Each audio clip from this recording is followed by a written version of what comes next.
Universities adding a printer to your MacBook for printing. The first thing you want to do is click at the radio waves at the top and make sure you're connected to SHU Secure. There should be a checkbox to it.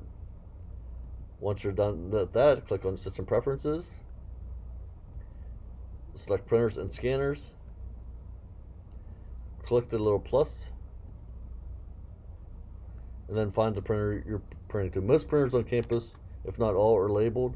If you happen to find one that is not, look at the building you're in, for instance, admin, and then whatever floor. So 105 would be the first floor, 200 would be the second floor, 300, and so on.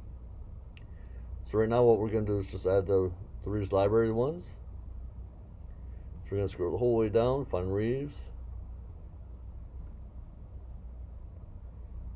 and be Reeves color. So click that, and then click add. Since I already have it set up, I'm just going to hit continue.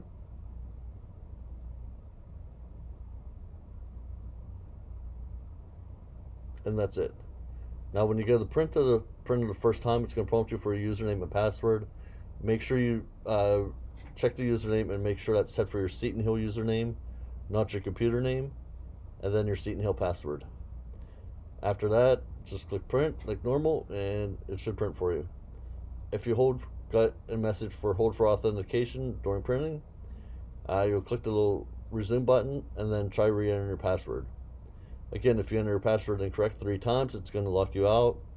It will lock you out of everything SHU related, including the Wi-Fi. So you can either give us a call at the Solution Center at 724-830-1805 to unlock your account, or wait 10 to 15 minutes and it will unlock your account automatically. If you have any questions, be sure to call us as well. Again, our number is 724-830-1805.